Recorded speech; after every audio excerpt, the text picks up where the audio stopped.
तो सीधे सीधे केंद्र सरकार सुप्रीम कोर्ट को चुनौती दे रही है, सुप्रीम कोर्ट को चैलेंज कर रही है कि तुम जो मर्जी ऑर्डर कर लो, तुम्हारे सारे ऑर्डर हम 2 मिनट के अंदर ऑर्डिनेंस लाके बिल लाके सब खत्म कर देंगे। ये चैलेंज इन्होंने ये सुप्रीम कोर्ट की मैजेस्टी को चैलेंज किया जा रहा है, उनकी पावर को चैलेंज किया जा रहा है कि तुम जो मर्जी ऑर्डर कर दो, हम तुम्हारे सारे ऑर्डर खत्म कर देंगे। सुप्रीम कोर्ट की इंसल्ट की जा रही है। This is a direct contempt of supreme court.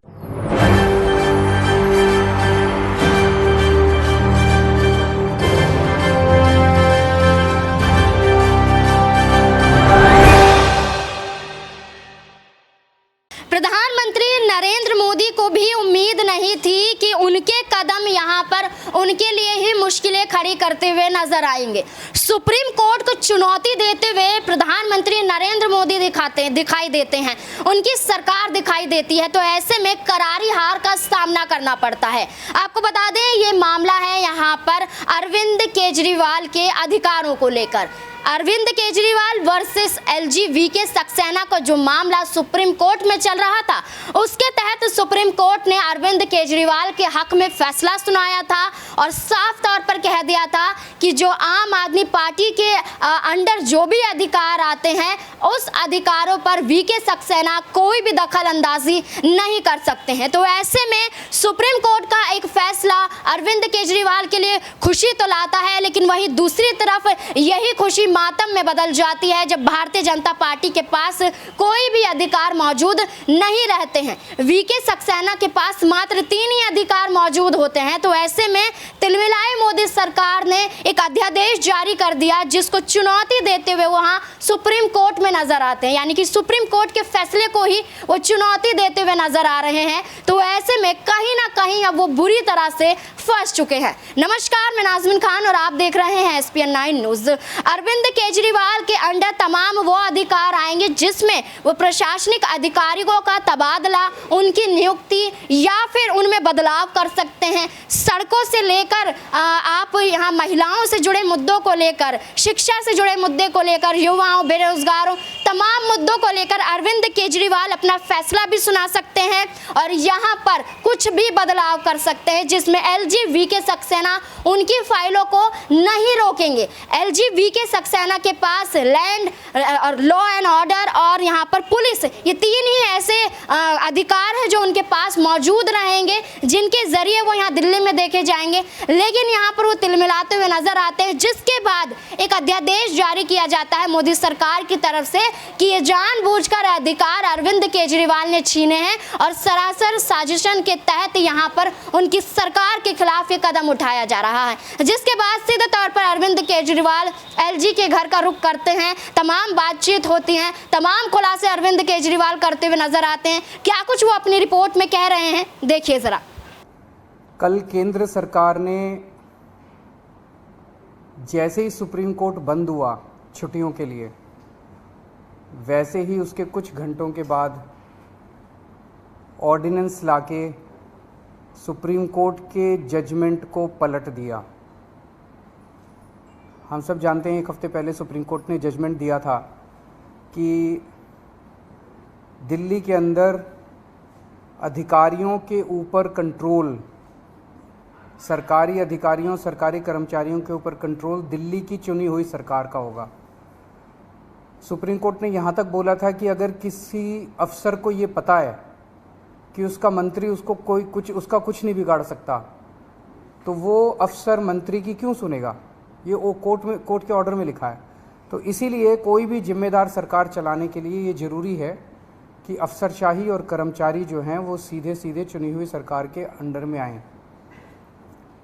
इसको कल इन्होंने 4 बजे कोर्ट बंद हुआ, 5 बजे और 10 बजे इन्होंने ऑर्डिनेंस पास करके उस कोर्ट के आदेश को पलट दिया। जिस दिन आदेश आया था उसके अगले दिन इन लोगों ने सोच लिया था कि ऑर्डिनेंस लाके इस आदेश को पलटना है, क्योंकि अगर हम सीक्वेंस ऑफ इवेंट्स देखें, जजमेंट आने के और उसको पलटने के बीच में 8 दिन है।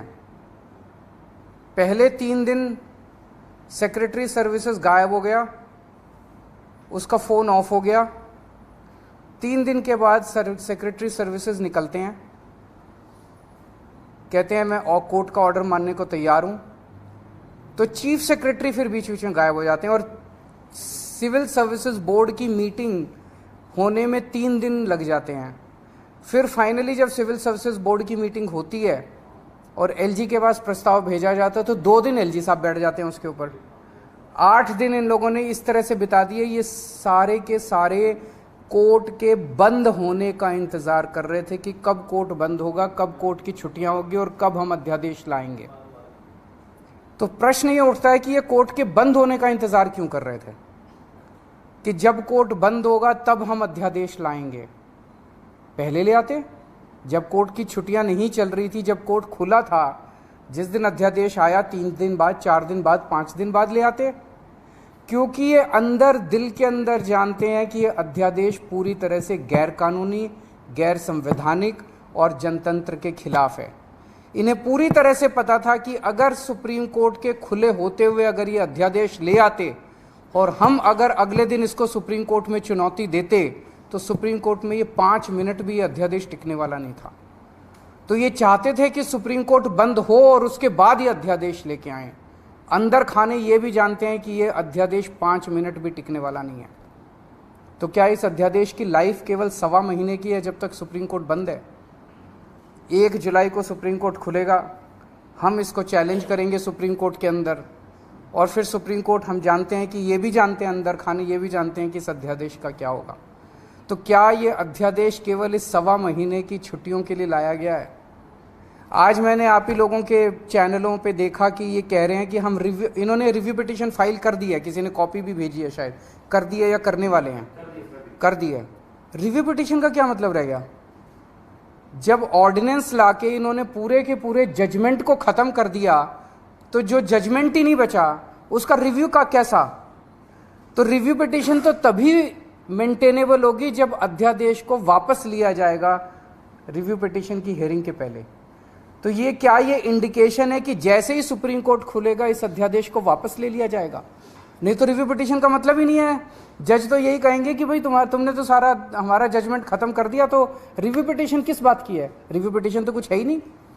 तो ऐसा लगता है कि ये केवल एक भद्दा मजाक किया गया है जनतंत्र के खिलाफ, देश के लोगों के साथ, दिल्ली के 2 करोड़ लोगों के साथ। एक तरह से सुप्रीम कोर्ट ने जजमेंट दिया, क्लियर जजमेंट दिया कि दिल्ली की चुनी हुई सरकार को पूरा अधिकार है दिल्ली चलाने का, 3 सब्जेक्ट्स छोड़ के, police, law and order and land, बाकी सारे सब्जेक्ट्स हमारे पास हैं। उस जजमेंट को 1 हफ्ते के अंदर ये अध्यादेश लाके अगर ये टर्न डाउन कर देते हैं तो ये आम आदमी पार्टी तो बहुत छोटी सी पार्टी है, हम तो बहुत छोटे लोग हैं।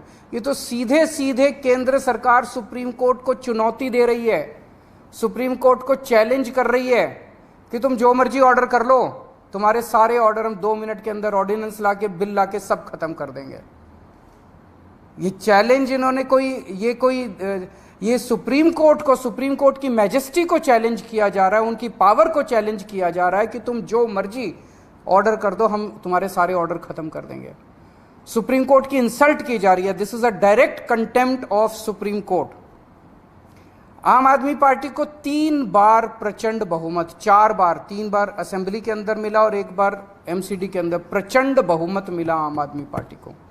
दिल्ली के लोगों ने बार बार चीख चीख के कहा है कि हमें आम आदमी पार्टी की सरकार चाहिए, हमें आम आदमी पार्टी की सरकार चाहिए, हमें आम आदमी पार्टी पसंद है।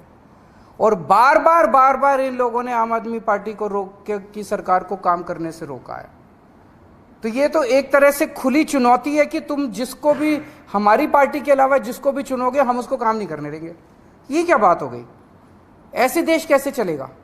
पहले ये 2015 में नोटिफिकेशन लेके आए, उस नोटिफिकेशन के बाद ये एक 2021 में एक कानून लेके आए जिस कानून से और हमारी पावर्स छीनी गई। पिछले साल झूठे केसेस में फंसा के हम अच्छे स्कूल बना रहे थे, हमारे एजुकेशन मिनिस्टर को जेल में डाल दिया ताकि स्कूल ना बन सके। हम अच्छे मोहल्ला क्लिनिक अस्पताल बना रहे थे, हमारे उसको हेल्थ मिनिस्टर को जेल में डाल दिया ताकि स्कूल अस्पताल ना बन सके। और अब ये कानून लेके आ गए।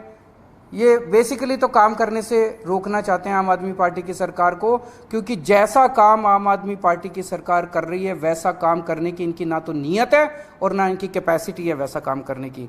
पर मैं दिल्ली के लोगों को भी और देश के लोगों को भी कहना चाहता हूँ कि स्पीड स्लो जरूर होगी कामों की। आज जो इन्होंने अध्यादेश पारित किया, उन्होंने और भी कई सारे सेक्शंस डाले हैं, अभी भी हम स्टडी कर रहे हैं, तो स्पीड जरूर स्लो होगी, लेकिन सारे काम होंगे। काम को मैं रुकने नहीं दूंगा। ये अध्यादेश दिल्ली के 2 करोड़ लोगों को बीजेपी ने एक तरह से तमाचा मारा है। बीजेपी का कहना है तुम जिस भी सरकार को चुनोगे, चुन के देख लो, हम काम नहीं करने देंगे, हम काम रोकेंगे, हम तुम्हारी सरकार को काम नहीं करने देंगे। ये तो दिल्ली के लोगों को का अधिकार है अपनी सरकार चुनने का। भाई संविधान देता है अधिकार कि आप जिस मर्जी को वोट देके चुनो। वो कह रहे हैं कि जिसको भी चुनोगे हम तुमको काम नहीं करने देंगे। आम आदमी पार्टी छोटी पार्टी है, हम बहुत छोटे लोग हैं। देश बड़ा है, देश इम्पॉर्टेंट है। कल हम नहीं होंगे, कोई और होगा, लेकिन देश रहेगा। इस तरह से सरेआम जनतंत्र को कुचलना, सुप्रीम कोर्ट को वो दिखाना, ये सही नहीं है। हम इसके खिलाफ सुप्रीम कोर्ट में या वो डालेंगे, इस ऑर्डिनेंस के खिलाफ सुप्रीम कोर्ट जाएंगे।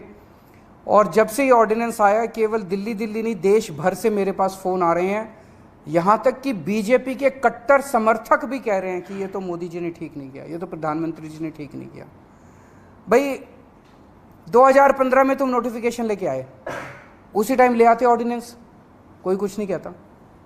8 साल के संघर्ष के बाद दिल्ली के लोगों ने संघर्ष किया, आम आदमी पार्टी की सरकार ने संघर्ष किया। संघर्ष करने के बाद सुप्रीम कोर्ट ने जब इतना साफ साफ फैसला दे दिया, उस फैसले को तुम पलट देते हो और तुम कहते हो हम सुप्रीम कोर्ट को नहीं मानते।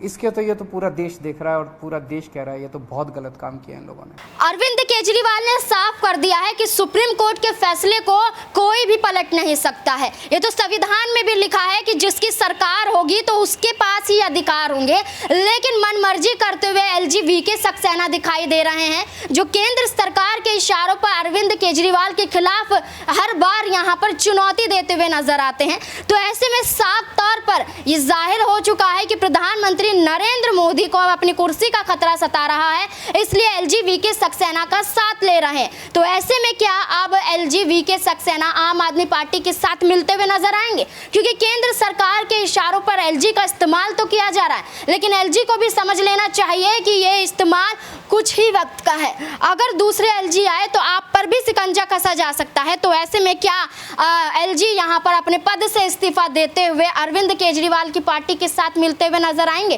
क्योंकि साफ तौर पर आपको बता दें कि अगर एलजी सक्सेना ऐसा नहीं करते हैं तो उनके लिए ही मुश्किलें खड़ी होती हुई नजर आएंगी। अब इस मुद्दे पर आपकी क्या राय है, कमेंट बॉक्स में जरूर बताएं। धन्यवाद।